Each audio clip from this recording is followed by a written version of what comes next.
Et salut tout le monde, c'est le Geoffrey. Et aujourd'hui, je vous retrouve dans une autre vidéo où je vais encore vous parler des cartes japonaises du Super Weekend qui aura lieu en fait, justement dans le week-end de Better Behave Evil, donc dans une semaine.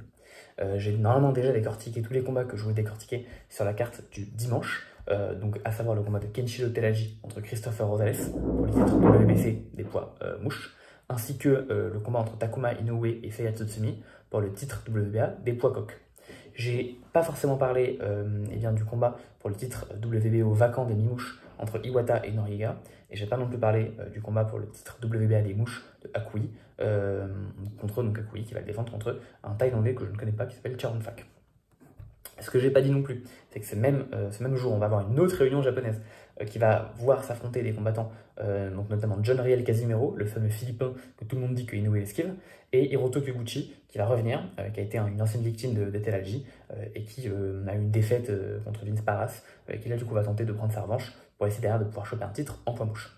Donc le dimanche ça va être assez stack chez les japonais, donc le samedi c'est très stacked et chez les japonais et en même temps chez Riyad Saison, donc à Riyad.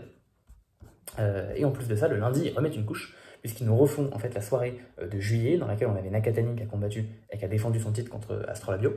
Si vous vous souvenez bien, dans cette soirée, on a pu voir, on aurait dû voir 4 combattants défendre leur titre, ou en tout cas briller. Daichin Nasukawa, donc un ancien kickboxer qui était numéro 1 pound for pound avant de faire sa transition de boxe anglaise, actuellement en 4-0 pour 2 KO, qui a marqué sa 4e victoire et son 2e KO en juillet. J'avais fait une vidéo sur lui en expliquant un petit peu le fait qu'il y ait des kickboxers qui débarquent en boxe anglaise, et je crois que son plan c'est de se diriger tranquillement vers un championnat poids coq. J'avais dit qu'il voulait Inoue, en fait il est redescendu en poids coq, donc il risque de se diriger vers un titre en poids coq tout simplement. Et ensuite on retrouve du coup Olasquaga et Nakatani, les deux gymmates qui vont tous les deux défendre leur titre qu'ils ont acquis en juillet, pour Olasquaga et défendu en juillet pour Nakatani. Et on va aussi retrouver Kosei Tanaka, qui a gagné son titre en début d'année en sous-carte de Nakatani en février, et qui va défendre son titre WBO, qu'il aurait dû défendre il n'y a pas longtemps en juillet, mais son adversaire a manqué le poids, donc le combat s'est pas fait. Aujourd'hui, je vais pas forcément vous parler du combat de Nasukawa, parce que je connais pas son adversaire. Je vais pas forcément vous parler du combat de Kosei Tanaka, parce que même si c'est un combattant que j'apprécie beaucoup, je peux pas vous faire une vidéo par tous les combats qui sont cool ce week-end-là, parce que j'ai pas assez de temps. Et honnêtement, c'est l'un des combats qui m'intéresse le moins, parce que je connais pas trop son adversaire. Non, aujourd'hui, je vais plutôt vous parler de Olasquaga qui fait un très très bon combat contre Jonathan Gonzalez. Donc Olasquaga, qui c'est? C'est le champion actuel WBO des mouches, c'est une ancienne victime de Teraji, et c'est un teammate de Nakatani. En gros, en avril 2023, c'est un boxeur qui, avec un palmarès de 5-0, s'est présenté en short notice devant Teraji, qui était à l'époque champion Ring, WPA, WBC et Linéal des mi-mouches.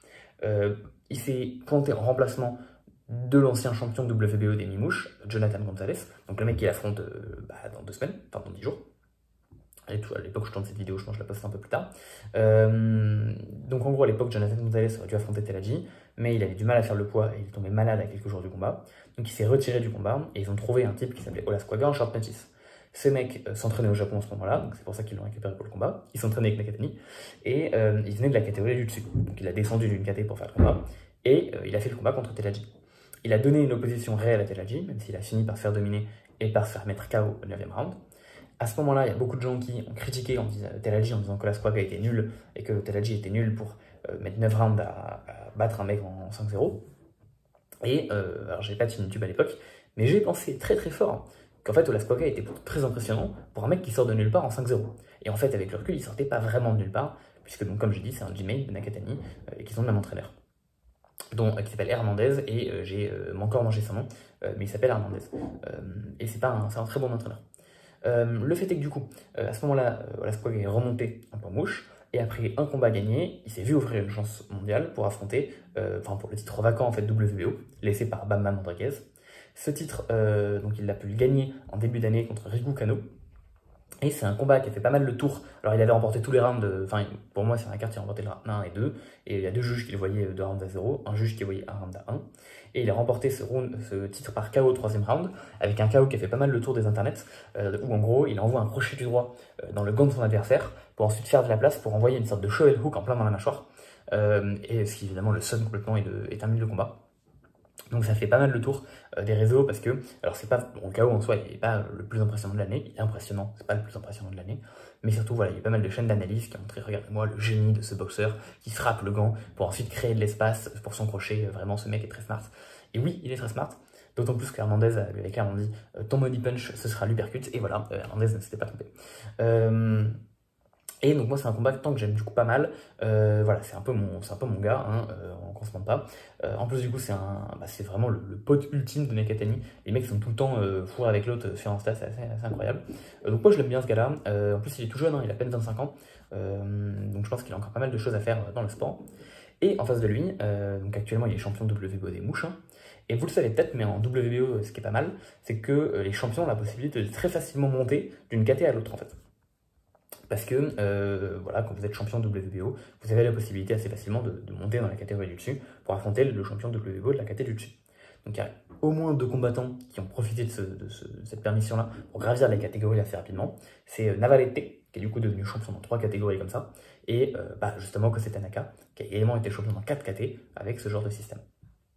Et donc ce qui se passe, c'est que là on a le champion WBO des Mimouches qui utilise cette règle-là pour lui permettre d'avoir directement une chance au titre contre Lasquaga, champion WBO des mouches. Et Jonathan Gonzalez, donc c'est le mec qui aurait dû affronter Telaji, puis qui est tombé malade parce qu'il avait du mal à faire le poids. Et justement, honnêtement, il a une période, il est champion depuis 2022 en gros, même 2021 même. Il a fait 3 défenses de titre depuis, toutes remportées à la décision. Et en gros, il a fait 2 défenses de titre en 2022. 2023, il aurait dû combattre Telaji, mais il ne l'a pas fait. Et il est revenu en 2023 pour défendre son titre, ce qu'il a défendu avec succès par décision, mais ce qui a posé problème ici, c'est que Gonzalez a du mal à faire le poids. Il l'a dit plusieurs fois, et donc il veut monter. Et donc il utilise cette carte WBO pour pouvoir monter et affronter Lasquaga. Donc Gonzalez, malgré tout, ça reste un très très bon mimouche, hein, parce que globalement, il est reconnu comme étant le numéro 2, le numéro 3 des mimouches, derrière Telaji et derrière Nanchinga. Mais maintenant que Telaji monte, est-ce qu'on ne pourrait pas dire qu'il s'agit du meilleur mimouche de la planète? Quasiment. Donc ça risque d'être une position assez intéressante, et surtout Gonzalez, donc il est portoricain, et il n'y a plus beaucoup de boxeurs portoricains actuellement dans le game en boxe, hein. On a Sobriel Mathias, mais qui a fait un peu n'importe quoi, et qui a perdu son titre contre Viaparo. Il y a Coliazo, mais qui manque un peu de résonance et bref, il manque un peu d'éclairage, quoi, les gens, de visibilité. Et donc, il reste potentiellement Gonzalez, qui a eu des dernières années qui étaient un peu chaotiques, et qui va donc revenir ici contre Lasquaga. C'est un combat donc, qui promet d'être assez intéressant. Personnellement, je vais le regarder. Alors, je crois que normalement, il devrait être donc, lundi, autour de lundi midi. J'espère que j'aurai le temps de regarder tout ça. Et très important, je crois qu'il est publié sur... Enfin, il va être diffusé, pardon. Diffusé sur Prime Vidéo, normalement, de ce que j'ai pu voir. Donc, bon, voilà, comme ça, si vous voulez savoir comment le regarder, ça devrait être par là-bas. Et donc c'est un combat qui me hype pas mal. Pour mon prono, honnêtement c'est dur à dire parce que Gonzalez c'est vraiment un bon combattant, mais je pense que je vais rester sur Lasquaga par KO parce que Gonzalez, donc je ne l'ai pas précisé, mais a 3 défaites et les 3 défaites sont à chaque fois des KO. Alors il n'a pas perdu contre des peintres, hein. Il a notamment perdu contre Kosei Tanaka qu'on retrouve dans la carte. Donc c'était pour le titre WBO des mouches à l'époque. Il est descendu un peu plus tard en mouche suite à cette défaite pour pouvoir choper son titre. Mais bon, vraisemblablement c'est vraiment trop dur pour lui de faire le poids, donc il remonte. Donc voilà, c'était pas non plus n'importe qui l'a battu, mais je pense que c'est un type qui a pu montrer des faiblesses par le passé, et je pense que Lasquaga est suffisamment jeune, est suffisamment frais, et surtout suffisamment bon, et qu'il n'a pas encore atteint son pic, et donc il devrait être capable de passer Gonzalez comme il faut. Voilà, en tout cas j'espère que la vidéo vous a plu, et que vous regarderez son bas, ou qu'à minima vous serez intéressé par le résultat, et que vous gardez un œil lointain sur ces combattants. Écoutez, moi c'est tout ce que j'ai à vous dire, j'espère que la vidéo vous a plu, et surtout je vous souhaite une très bonne journée, très bonne soirée, et je vous dis à la prochaine, allez bye.